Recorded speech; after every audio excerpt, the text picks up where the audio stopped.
Bismillahirrahmanirrahim. Assalamualaikum warahmatullahi wabarakatuh.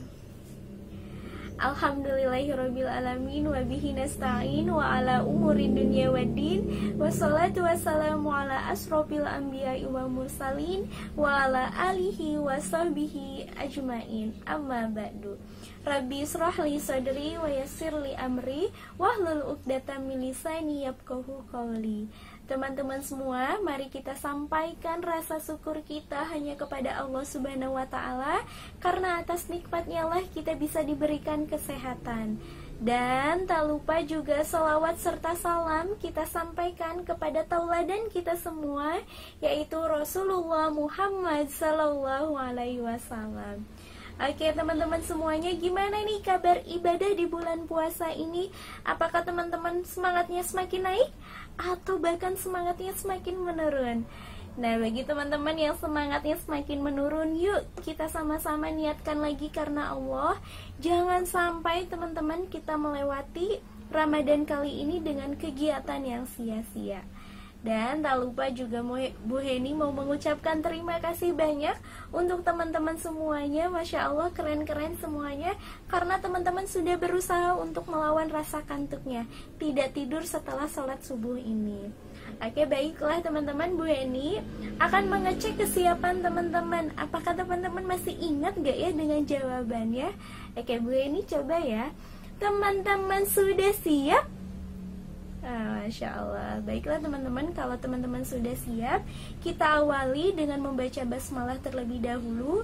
Semoga Allah memudahkan kita, memudahkan teman-teman semuanya untuk memahami dan mengingat materi yang disampaikan oleh Bu Heni yang berkaitan dengan kisah kemenangan di bulan suci Ramadan.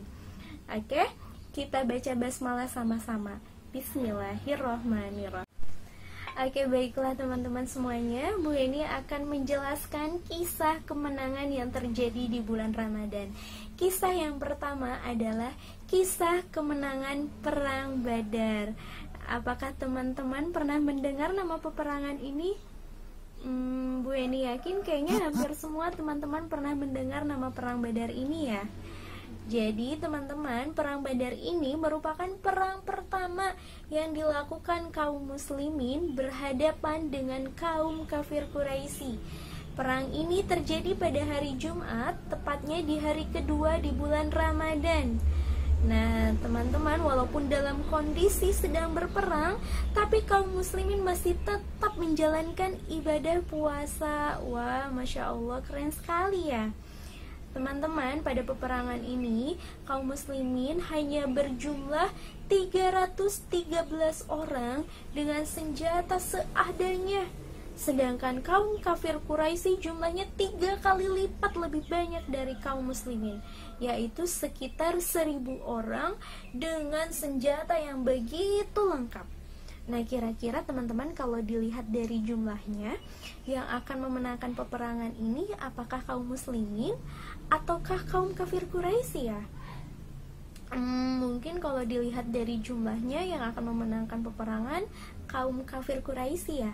Tapi teman-teman, Allah menolong kaum muslimin dengan cara menurunkan bantuan para malaikat untuk membantu kaum muslimin. Alhasil pada peperangan ini kaum muslimin mendapatkan kemenangan. Nah teman-teman, dari hikmah yang bisa kita ambil dalam Perang Badar ini, kita bisa belajar bahwa pada zaman dahulu sahabat-sahabat Rasulullah walaupun kondisinya sedang berpuasa, tapi bukan berarti mereka berleha-leha loh teman-teman. Walaupun sedang berpuasa, mereka masih tetap berjuang menegakkan ajaran agama Allah. Dan teman-teman, Allah sendiri sudah berjanji, barang siapa yang berusaha untuk taat menjalankan ajaran Allah, menjalankan perintah Allah, maka Allah akan menolong dan mempermudah urusan hambanya. Wah, siapa nih yang mau ditolong sama Allah? Semoga kita selalu menjadi hambanya yang taat ya. Kisah yang kedua adalah kisah kemenangan dari Fatu Mekah. Fatu Mekah sendiri artinya adalah pembebasan kota Mekah. Jadi teman-teman, peristiwa ini berawal pada tahun 628 Masehi. Pada waktu itu kaum kafir Quraisy telah melanggar perjanjian yang telah disetujui bersama kaum muslimin.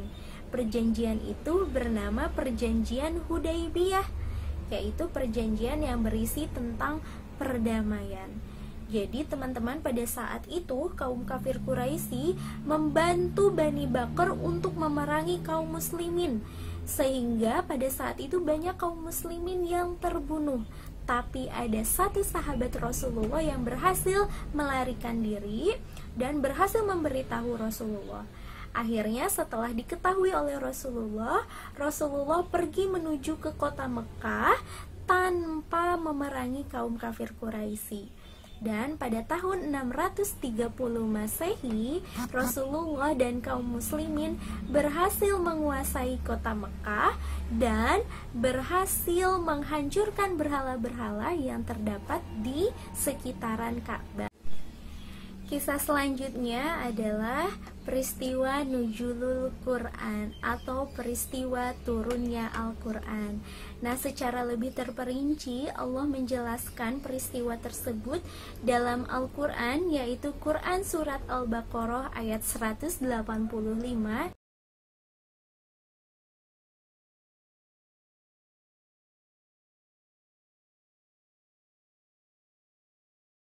Nah, teman-teman, itu tadi Quran Surat Al-Baqarah ayat 185.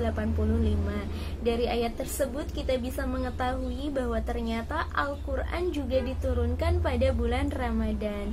Bahkan sebagian para ulama berpendapat bahwa Al-Quran ini turun pada hari ke-17 di bulan Ramadan.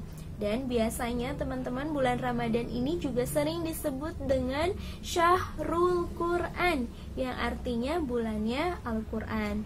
Nah teman-teman, mumpung masih ada sisa hari di bulan Ramadan ini, yuk lebih semangat lagi membaca Al-Quran, atau membaca Iqra, atau membaca tilawatinya. Karena Masya Allah sekali, Allah telah menyiapkan pahala yang berlipat ganda bagi siapa saja yang membaca Al-Quran. Wah, Masya Allah. Oh iya teman-teman, dari ayat tersebut juga Allah sudah memberitahu bahwa tujuan diturunkannya Al-Quran itu sebagai pedoman, sebagai petunjuk bagi manusia. Dari mulai surat Al-Fatihah sampai surat An-Nas, semuanya berkaitan dengan kehidupan. Semua kehidupan sudah diatur dalam Al-Quran ini. Nah teman-teman, Allah juga sudah berjanji, barang siapa yang bisa menjalankan perintah yang ada di dalam Al-Quran ini, maka Allah akan menjamin kebahagiaan hidup di dunia dan di akhirat. Wah, Masya Allah sekali ya teman-teman. Mudah-mudahan kita semua ini menjadi orang-orang yang bisa menjalankan perintahnya. Amin, amin. Dan teman-teman, kisah yang terakhir atau kisah yang keempat adalah mengenai malam Lailatul Qadar.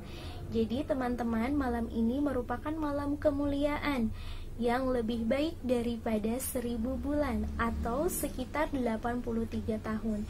Jadi buat siapa saja yang menghabiskan malam ini dengan beribadah kepada Allah, maka Allah akan mengampuni dosanya selama 83 tahun. Nah teman-teman, Allah sudah menyiapkan harta karun tersebut, tinggal bagaimana kita bisa mencari dan menemukannya. Dan Allah juga sudah memberikan petunjuk bahwa malam Lailatul Qadar itu ada di 10 hari terakhir bulan Ramadan. Nah itu tadi teman-teman, kisah kemenangan yang ada pada bulan Ramadan ini. Mudah-mudahan semoga di sisa akhir Ramadan ini kita bisa semakin giat lagi beribadah kepada Allah dan semakin taat lagi kepada Allah. Amin, amin ya robbal alamin. Dan tak lupa juga Bu Heni mengucapkan mohon maaf lahir batin, mohon maaf jika ibu bapak Pasil punya kesalahan sama teman-teman semuanya, mohon dimaafkan ya. Oke, akhirul kalam, wassalamualaikum warahmatullahi wabarakatuh.